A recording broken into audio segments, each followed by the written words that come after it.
Great. So Cody is a therapist and mindfulness coach in Denver. Got professionally quite a breadth of background in school settings, mental health settings, wilderness therapy, and his own private practice now. And of course, like many of us, so much of what he has to share on psychedelics is based on his own lived experiences and personal healing journey. He's got a really lovely website, by the way. I was on it today. And he's got this quote on the homepage that I really like. He says, by reestablishing the mind-body connection and learning to trust the intelligence of your own nervous system, you can heal old wounds and reinvent your relationship to yourself, others, and the world in the present moment. And as a ketamine therapist, Cody is really taking an entirely different approach to ketamine-assisted psychotherapy, where he's blending kind of like modern therapeutic techniques with this modern medicine of ketamine, mindfulness practices, and then ancient ritual and ceremony. So tonight, that is what he's talking about with us, how he integrates ceremony and ritual into his modern-day ketamine-assisted therapy practice. Really excited to hear what he has to say. We will have time for some questions and discussion, and then we'll be free to mingle some more. Yes? Do you want to mention that there's more plastic chairs in the corner and people can fill in up front? Oh, there are some, I think there's some plastic chairs in the corner. You're welcome to bring them out and just sort of fill in spaces. And there's also like 3 chairs right here in the front. We have 2 here. Yeah. Please come in. No worries.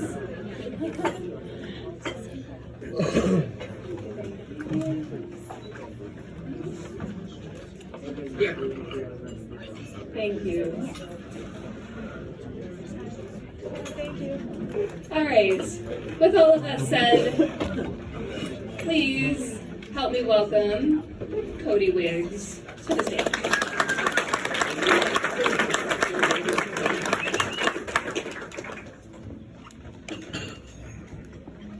So I was at a conference recently on psychedelics, and one of the speakers made a comment that introductions seem particularly silly at psychedelic gatherings, but that was lovely, thank you. So I'm hoping tonight can be more of a ceremony in and of itself. It seems that we kind of have an experiential activity here of what it means to drop into ceremonial space, and that this is more of a dialogue than a lecture. And really that it's like, I'm hoping the next 20 minutes or however long I speak can be something of a contemplative practice. There was a great description I heard of what is contemplation, and I've never actually seen one of these, but I guess there's these old jewelry boxes that are like kind of covered in felt and the clasp is hidden inside, and contemplation can kind of be equated to just sort of like fumbling around with that box in your hands until you finally hit the latch and it opens up. So another part of contemplation I would encourage you to embrace tonight is don't believe anything I say, because I don't, and just see what lands as truth in your body and in your mind here. So that said, one of the first elements of ceremony that I think is really foundational is the quality of our attention and our presence. And one of the things I want to try to accomplish tonight is to demystify ceremony, right? To take sort of, I don't want to say take the magic out of it, because it really is magic, it's a way of accessing that, but to make it really simple and really accessible. And so quite simply, I mean, thank you. Quite simply, I mean, how we use our attention matters and how we show up matters. So I'm just gonna offer you a moment here to land. And if you already have practices that help you to come into the present moment, go ahead and engage those now. But the most simple way I know is to start to pay attention to your breath. And to do that in a deeper way, so maybe slowing it down, closing your eyes if you wish, just bringing your attention into your body. And as you do that, also welcoming the environment around you, the sounds, the people, the energy in this room, whatever that means to you in this moment. And just take about the next 30 seconds or so to be as fully aware of this moment as you can.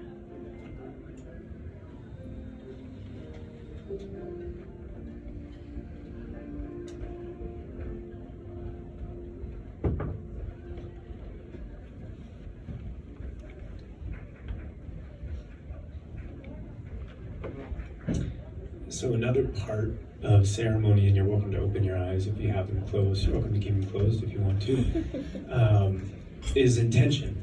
And I would just ask that you hold the intention tonight to keep your attention focused in this sort of open and non-judgmental way, this very present moment focused sort of way. And I want to start in this, tradition of contemplation by reading a few quotes and just let them kind of work with you. There's a great storyteller, look him up on YouTube if you want to be impressed. His name is Martin Shaw. And he said a couple things in some of his videos about myth. And so I said on the title that this was going to be about ceremony. It's also going to be about myth and how ceremony and myth kind of tie together here. So he said myth is a form of thinking. And that the earth actually thinks in myth. So if you're not conversant in myth, you're not actually able to receive the message of the earth. And in a lot of traditions I've been a part of, the earth and the body, our body aren't separate, and our body and our unconscious aren't separate either. So really we could say that our unconscious mind speaks through myth, through archetypes and images and metaphor. He also said myth is a wild way of telling the truth. And then this next one is Robert Anton Wilson. He said, humans live through myths and only endure their realities.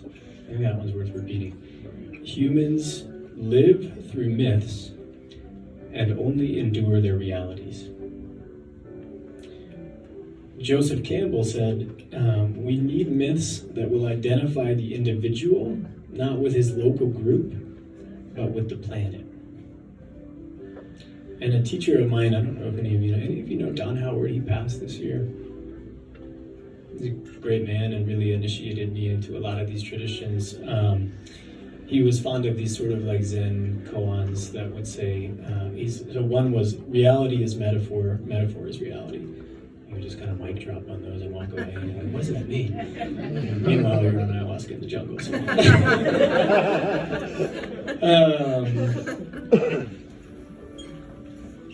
So with this theme of myth, I actually want to tell a bit of my personal myth and share that with you tonight as a way of dropping us into how ceremony can function to help us heal and grow in our lives.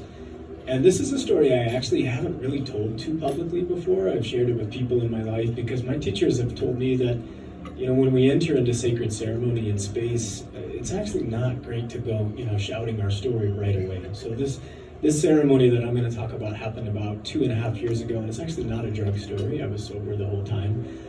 But I just ask that you hold this sacredly, right? Because I'm sharing it with you as an offering, and it does hold a lot of meaning in my heart. And so this story is about 2 bears. And the first bear was one I met in about 3 a.m, about 12 miles into the backcountry in Yellowstone National Park, while I was peeing in my underwear. And this was a surprise to me. I wasn't planning to meet this bear, but after being out there for about 3 nights with my partner at the time, I got out of the tent because I had to pee, and I see something kind of rustling around in the woods. I'm like, man, there's no way that's a bear. That would be crazy if that was a bear. It's a fox, it's a coyote. And sure enough, she sees me. I can't see her because it's pitch dark, it's a new moon. And suddenly she roars, like full-on National Geographic, like, Rah! And I, of course, start shaking. And my first thought is, wow, like, I feel really bad for my girlfriend. Like, she's gonna wake up to find me dead and be alone in the backcountry. And my second thought, weirdly enough, was like, I'm not gonna die on an empty bladder. So I kind of like turned around so the bear wouldn't see me peeing and finished peeing like this while I'm shaking. And I wasn't in a ceremony at the time. I was just on a trip in the woods with my girlfriend. And that experience left me pretty deeply traumatized. And it was one of the first real encounters in my life I've had, like, confronting overwhelming trauma, to where, like, 3 days later, I was still, like, shaking and sweating and, like, having these flashbacks. And so I got a deep understanding of what it meant to be traumatized. So let's fast forward a little more than a decade later. I decided to do a vision fast. And if you're not familiar with that, that's 4 days alone in the woods with no food. and no social contact, and really no shelter other than like a tarp and a sleeping bag. So pretty lonely in some ways. But at the time of my life, I was like really looking for a vision. And I was like, I'm gonna do this, and something cool is gonna happen, and like, let's go. But of course, like, what I want us to start, we're gonna kind of deconstruct these two stories in a moment. But to start to understand that this was a different container, because I had entered into this journey very intentionally and with support and in a ceremonial way. So what had happened is the first day, we do our ceremony, we set our intentions, and I go out on the land and I find my spot and I set up my spot. Actually, but this will be an important detail later. I didn't really know what I was doing, but I was told, hey, you're gonna wanna like spread some cornmeal and tobacco around your space in a circle and just ask for protection, set some boundaries. You got it, sounds good. So I did that, and then of course, like the young masculine in me decides it would be a great idea to hike to the top of the highest mountain I can find without any food, and totally alone. So I do that, and I have a great time, and I get back and find that like I'm actually kind of delirious because I haven't eaten any food yet, and this is only the first day. So I'm stumbling back through the woods at that golden hour at dusk, just as the sun's already kind of gone down and the light's a little weird, and you haven't eaten for 24 hours. So, when this thing started walking towards me in the woods, I was like, whoa, what is that? Like, big like dogs, really cute. And I'm like, oh, that's a baby bear. Oh, sweet. And there's another one, there's two. And then it took a moment for me to be like, oh, no. And so I move as quickly as I can out of the way, and end up standing in the middle of my circle. I didn't quite know I was going to be back at my spot. And I also hear a gigantic crashing coming through the woods towards me. It's breaking limbs and branches, and suddenly out of the brush pops Mama Bear, and she's charging directly at me. So without, there's no room for thought in that moment, so I just put my hands above my head, and I actually was the one that roared that time. Rah! And she stops right at my boundary, right in the direction of the west where I set that stone, which, if you're familiar with the medicine wheel, is the bear is the animal of the west. And she stands up, this is her right here, and she looks at me right in the eye, and I don't actually know how long that moment lasted, but we held our gaze, and then she turned and walked away. And then I sat down, and I thought, okay, what was that about? So I actually meditated, and I weirdly felt very safe this time. Like that first experience, there was all this trauma in my body. And this time I just had this knowing that she was going to respect my boundaries and she wasn't coming back. And I just kind of posed the question in this contemplative way, what do you want me to know, Bear? And the answer that came back was humble yourself. Got it. So I went to bed, and then fast forward 3 days later, I'm sitting there, I still haven't eaten, I'm still alone, and I'm quite miserable. And at this point, I've decided this is bullshit. No, where's my vision? And I write a note to my facilitator, I'd like to speak with you, I think I'm gonna give up. And he comes and finds me and has a little chat, and I'm like, man, this is I gotta tell you, I'm mostly just sitting here with my thoughts, and nothing's happening. He's like, okay, well, what did you say happened on the first day? Oh yeah, I got charged by a bear. And he's like, okay, well, what was your intention? My intention was to be an embodied, imperfect, and powerful man. Okay, well, how did you feel when that bear charged you? I felt really in my body. It was like the roar was coming from deep in my belly. I felt deeply imperfect, and actually really powerful. I stopped a bear. And he goes, okay, well, did you feel anything else? I was like, well, I got this message about being humble. And he says, oh, so power and humility at the same time. Huh. And then he walked away. And I was left alone with my thoughts again. And I tell this story because the difference between those two experiences, one was one that life was just kind of happening to me. And I didn't really have a chance to construct much meaning around it. I wasn't in a ceremonial space, and it left me deeply wounded and scared and fearful. The second one was an experience that I chose. It was an experience where I had literally entered into that landscape for the course of 4 days. I've later described this like, what's a vision quest like? It's like an ayahuasca ceremony, but just slowed way down over the course of 4 days and much more boring. But the same lessons emerged, right? That I had entered into a landscape literally desperate to create meaning out of my life and out of my situation. So everything I saw, everything that happened, peeing was a ritual, like every movement, going to sleep, the whole thing was just chocked full of meaning. And those lessons have continued to unfold in my life, and there's a reason she's tattooed on my arm, because that lesson of power and humility at the same time is one that I believe is critical to who I am as a man. So what I want to say about ceremony is, like, first of all, you don't have to have drugs to enter into ceremony. It's something we do all the time, right? That culture, we have sort of culturally normative ceremonies, birthdays, funerals, weddings, and that's kind of it. And in our Western culture, other cultures have many more ceremonies. But if we go back to, why did I read all these quotes about myth and what is important about ceremony and myth? The punchline here for me is that reality is myth. There is maybe some kind of objective reality out there, but all of us are experiencing this moment through the interpretation of our perception, our memories, our experiences, our judgments, our biases, and that's our personal myth. And often that myth is unconscious. It's not one that we're actively constructing, which is a really scary thing.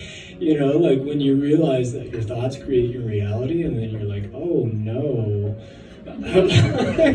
I've been beating myself up for 30 years.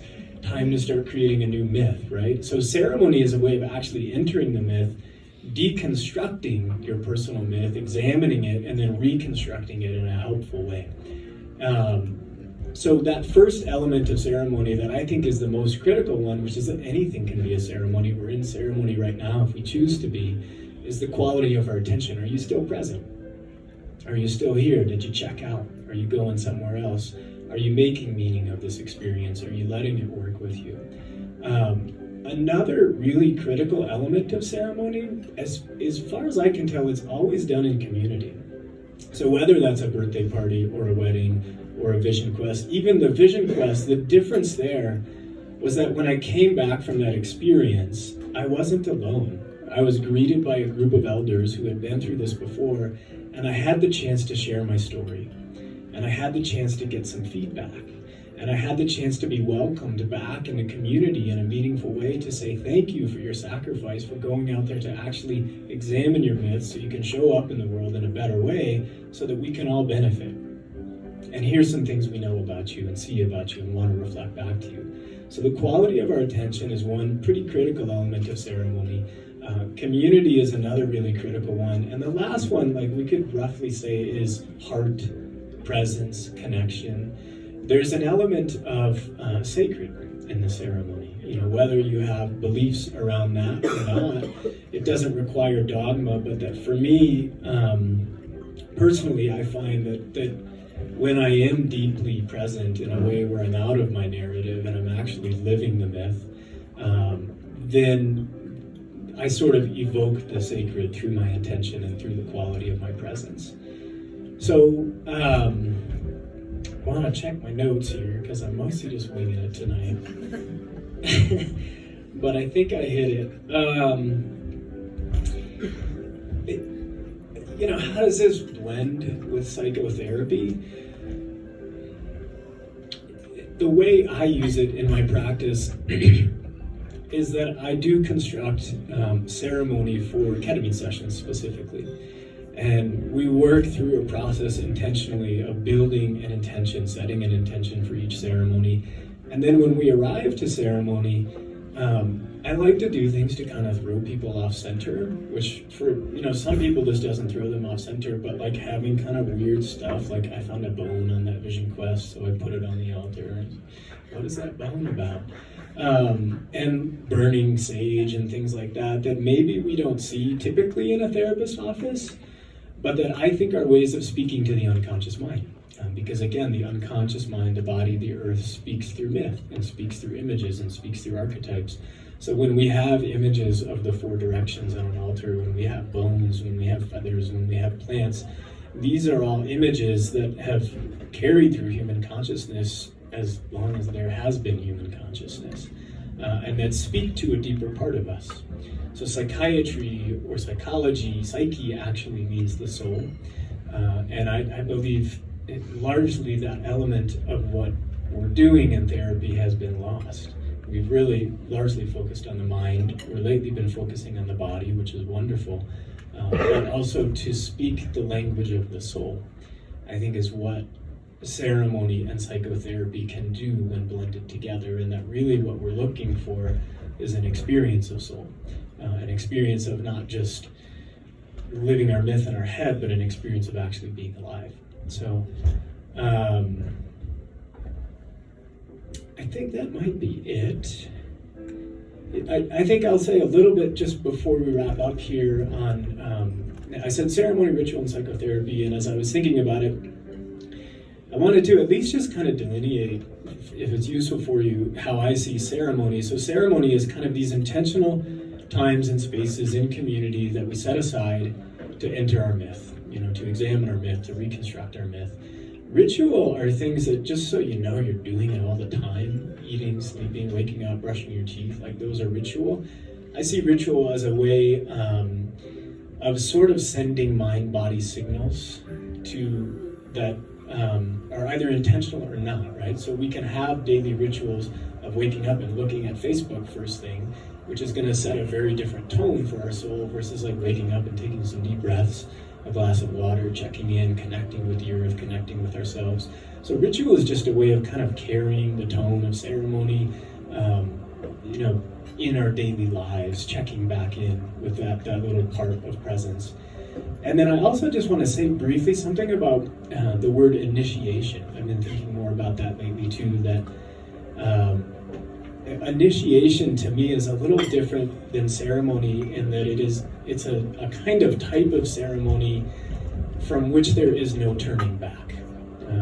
Once you are initiated, and sometimes these are experiences we don't ask for, the death of a loved one, an accident, an injury, an illness, major life changes and transitions, that's an initiation, because once we've had that life experience, we'll never be the same. And in certain lineages, there are intentional, what I want to convey here is that ceremony, ritual, initiation, these things are all happening in our life anyway, whether we're conscious of it or not, but how much better it can be when we do these things intentionally. So in many lineages, you are initiated by way of ceremony into a new way of being. I know certainly for me, psychedelics have played a large role in that, and that so you take the blue pill and it's like, okay, once you see it, there's no going back. So good luck to you. But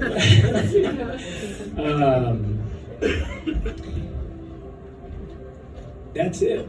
And there's one last piece here that is to say, I think there's a final element that's usually emerged for me in ceremony, which is gratitude. And so if we invoke and we start our ceremonies with attention and presence, I think a beautiful way it's always ended is to say thank you. So thank you to all of you for your time, for your attention, for your presence. It really means a lot, and it's a joy to be here with you.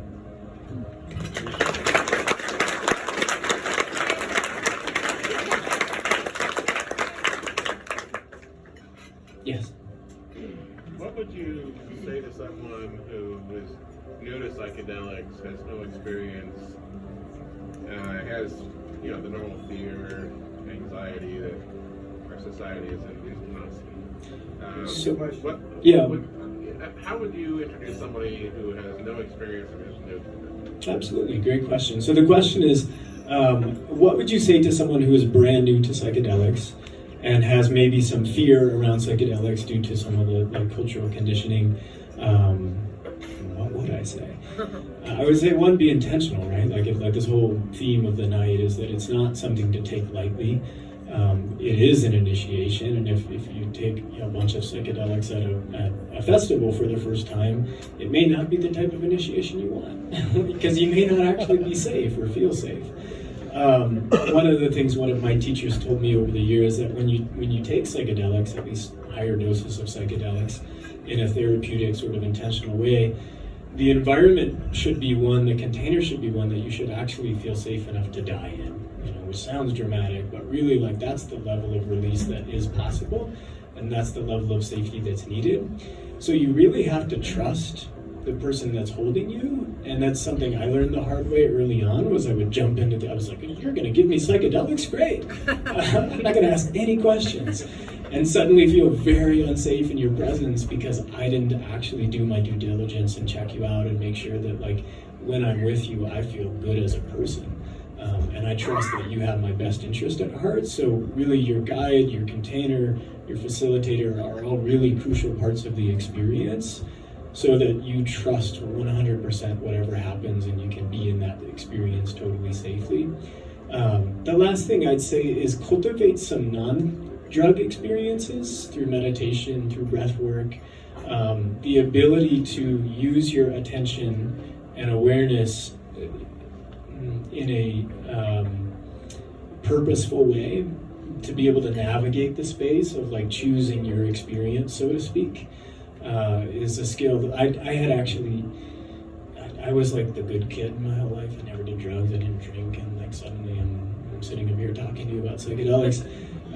But I had meditated for a good decade before I had my first psychedelic experience, which I think served me deeply, and I was really grateful that I'd gone that direction rather than the other way around. Thank you. Yes. Can you speak anything to your personal lineage of ceremony? For example, I do a lot of bhakti stuff with my stuff. Do you have a preference of what you follow? Sure. So the question is, can I speak to my personal lineage? And I think what I would say briefly is that I don't actually claim any particular lineage. I have been immersed in multiple ones that have taught me deeply, and I don't necessarily call myself a lineage holder, but the ones that I draw from, one of my first deep exposures was the Shipibo tradition of Peru in the Amazon jungle.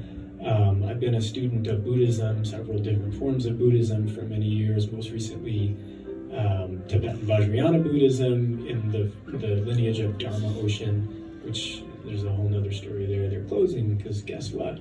Their leader was abusing power, but still really beautiful teachings and deep wisdom. And also the Lakota tradition is one that I've participated in pretty deeply. And I think you didn't ask this, but what's interesting to me about all tapping into all of those lineages is that they all are teaching the same thing. And really, if I boiled my most recent experience down in Peru was it was a 14-day dieta of fasting and isolation and ayahuasca ceremonies, and I was like, well, do you have any instructions for me? And they just said, pay attention. Okay. Which is the basic instruction in every lineage. So, So for ketamine therapy, what kind of indication makes for most effective therapy? So what is the sort of why would someone come to ketamine therapy, or who does it work best with? What condition does it treat most effectively? I mean, most of the research with ketamine is around treatment-resistant depression. So people who have really run the gamut of experiences and tried everything, like electroconvulsive shock therapy, and nothing's working. The literature points to about a 70% response rate in those people, which is quite remarkable. So as far as depression and the brain and the biology, ketamine is really good for that. There's more and more research emerging on addiction. I don't use it for addiction in my practice. And I get a lot of what I would call the spiritually curious, or people who are just doing pretty well but would like to have an intentional experience in an expanded state to deepen into their own personal journey. So that's, I don't know if there's a lot of other wisdom in here. Would anybody add anything to that in terms of who it's good for? Do you know anything about the Innate CAF organization? They're using ketamine and cannabis for trauma therapy. Yeah, I'm familiar with them. They, Jen is something amazing. Awesome. But Yeah. yeah, you should do a lot of contact with them. Yeah, yeah, we know each other. Okay, good. I said if you don't, you need. It's a small community. Are there any more questions? Yes. Yeah, so if the basic ingredient for the ceremony would be pay attention, what would you want people to pay attention to from like the modern context? Like, how would you design ceremony for like, people like us? Yeah, so the question is, if the basic instruction is pay attention, what would I want people to pay attention to? And specifically, like coming of age, I think is a good example. Coming of age, yeah. How would you design it? Man, great question. How much can we talk for 5 more hours? Well, podcast. Right. I want to orient towards that coming of age thing, and so what I want to point to is that many of you probably know, but in most cultures there's something called a rite of passage, which often for women is just kind of built in childbirth. And for young men, there's these experiences of sort of voluntary or intentional hardship or kind of community-based hardship, where there's, I mean, some of the more out there ones I've heard are like, in certain tribes, they'll kidnap a young man when they feel he's ready to be a young man in the middle of the night, then wear a mask, and they take him down the river and they beat him all night.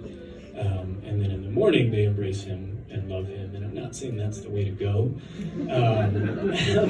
There's other ones where they have like bullet ants on their gloves, and there's a lot of pain and suffering involved. I think that is part of an initiation, and then that's done typically in cultural settings where life is hard. You're living in the Amazon, and so you are initiated into manhood by way of pain, because they need to know that, like, hey, you can be a courageous and brave defender of this tribe and a hunter and like really do that, right? So in our culture, in our setting, what's actually relevant? I want to go. I'm thinking of that guy Martin Shaw, and he's like, he said, what makes a human?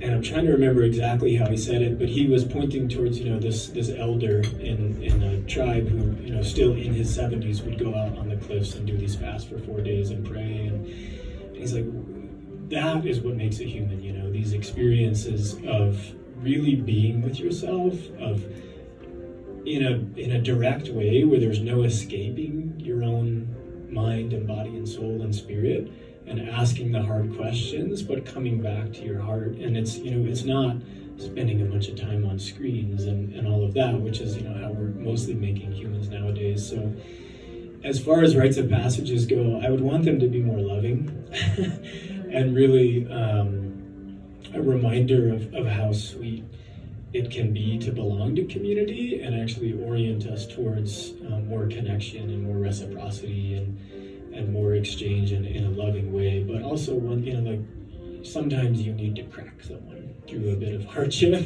I needed, 3 days in the wilderness or 4 days or more, I'm still going, still cracking most of the time. Does that answer the question? Yeah. Yes.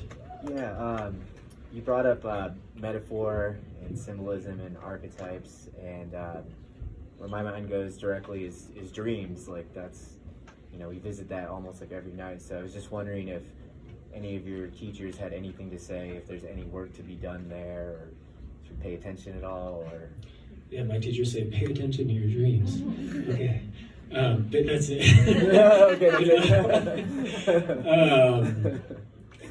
I'm personally not, like a Jungian therapist or anything like that. It's not that I don't believe in it, I just haven't studied it. But I do believe that dreams are a way our unconscious kind of, think about it, every night we all lay down and have an 8-hour psychedelic experience. Might be worth paying attention to. I don't know what it means, but there's sometimes some useful information in there. In the back, yeah. I like how you talked about the Amazon being a difficult environment, and so it matched kind of the rite of passage. In looking for a psychotherapist or a ceremony, what are some things to consider in your environment to help match or a treatment or a ceremony. Great. So the question, I'll summarize it really succinctly, is like, well, what are we looking for in a therapist or a treatment, that fits our context? Because we don't need, a ceremony of being beaten nearly to death through the middle of the night necessarily in this context. The first thing I would say is relationship. So if you're seeking a guide, a therapist, a container, my view on all of this stuff is that psychedelics offer a lot of great entryways in, but they're not the primary vehicle for healing. Relationship is, and connection is. Whether that's connection with your own soul and your own heart, or primarily we're looking for connection with other human beings. And that psychedelics help us get out of our head enough and out of our own way enough to actually open ourselves to that connection. So you're looking for someone who's available. And you kind of know that by how you feel in your body around them. Like, if you're not used to paying attention to your body, I would say start paying attention to your body. And am I tense with this person? Am I on edge? Am I closing down? Or do I kind of like walk into this room and just go, oh yeah, this feels good. So that would be my basic advice. And then trust your gut. There's no right experience to have. There are so many different ways to have this. I will say there are a lot of leaky containers out there. There are a lot of people doing this work in unsafe ways and that are more ego-based. And that's scary, and it's just going to happen. And I ended up in a lot of those and had to learn the hard way. So if I could talk to a younger version of me, I would say slow down. and don't be, there's time, don't be so gung-ho, and actually make sure this person is trustable. Yes? Two questions. First of all, so say you're talking to somebody new to the whole psychotherapy idea. How do I find somebody who would be basically like you, somebody who's using psychedelics in therapy? My second question is, have you seen how pain influences these trips? Physical pain? Yes, I have a problem, and I'm worried that's going to cause more problems in life. Sure. So the question is, how do I find a good therapist who does psychedelics?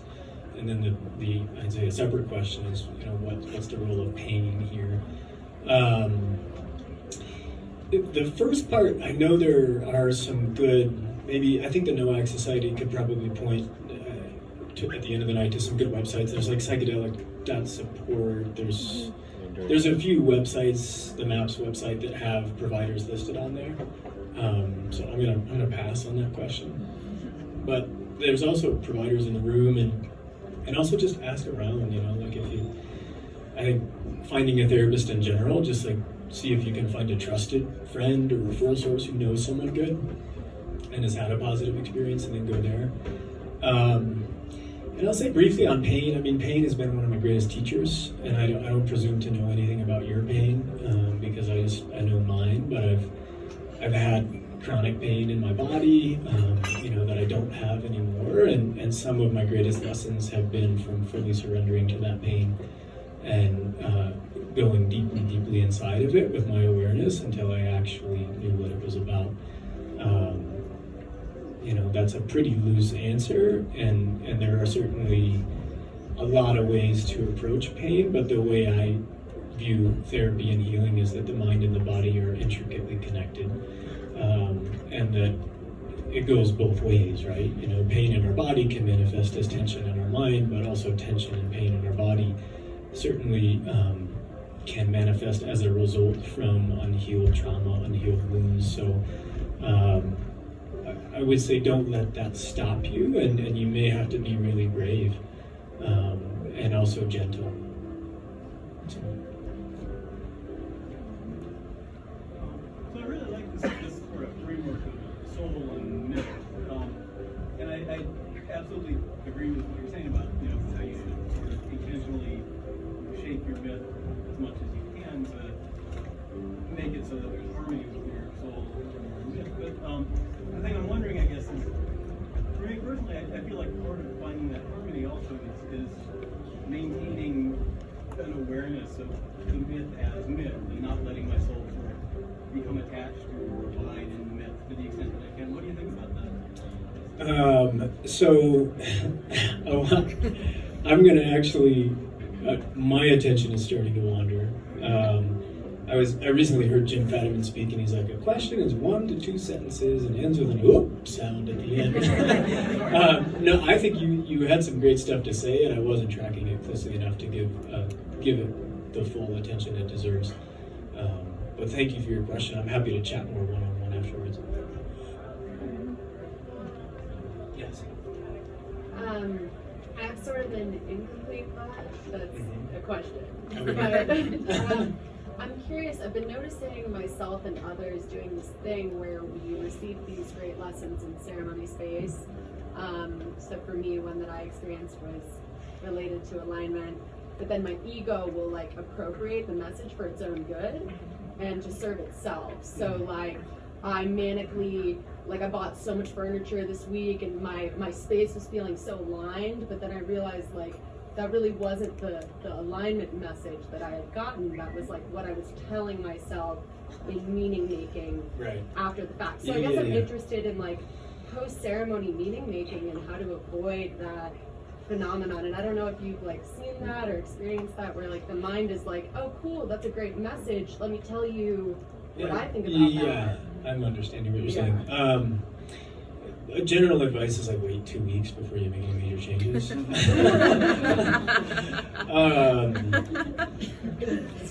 And try to figure out what truth feels like in your body. And that's something I'm still learning. Yeah, I've got a question for you. So I'm out here with basically the last bunch of years I'm leading truth, right? That's kind of been what's worked for me. You're mentioning ketamine to me. They do ceremonies or using treatment. I've always associated that with pharma. So maybe you can just help me out even understand all that stuff, because I always thought it was Special K. So for me, getting treatment, like I'd almost rather have my friends beat me up by the river. Like the pharma side, what would you say to someone who doesn't? Sure. So the question is why ketamine? It's it's more the connotation is with pharma. Mostly it's the only real legal option we have to do psychedelic experiences in therapy right now. And I was hesitant around it for a long time, and I still have some questions about it, to be quite frank. I don't think it works for everyone. And I don't think it's the most effective psychedelic out there. It's a good option, and it's a very safe one. Is one of the reasons it's nice in therapy is there's very little risk involved in ketamine, psychologically, physically. I think as much as I can, this whole conversation around drugs, like there's no inherent morality to drugs. They're not good or bad. It's how we use them. And so ketamine is another substance that our relationship with it defines the experience we have. So that's why I just try to hold it in an intentional container. And I find that actually quite remarkably often the sort of intentions I'll set with my clients manifest directly in the session. So ketamine seems to have this mind manifesting quality in a very open, non-directed way. So it's not perfect, and I don't think it's the end of the road. It's a good beginning for legal psychedelic therapy. This may be the last one. Last question. Okay, yeah. Go ahead. Sure. Maybe good. There's been a lot of like general pieces and like in the media too about microdosing with things such as LSD and mushrooms, like on your own for your own personal benefit. And what are your thoughts on that? I'm for it. Okay. Look into James Fadiman's work or any of his lectures on YouTube. There's some really remarkable. Mostly, he calls it like citizen science. He's like we're actually moving beyond what's known here, and the stuff like he's telling stories about microdosing where like he now has this subset of people who are like, it cured my shingles. We don't know why or how that happened. There's no actual like scientific mechanism for that, but it's basically what he described in his lecture the last time I saw him. James Fadiman. Microdose.me. Microdose.me is another good resource. Is that it seems to be helpful for everything. And doesn't do anything. Yeah. And do do your research and do it intentionally and safely. There are protocols to follow, and you don't want to just go willy-nilly with it. Thank you. Thank you.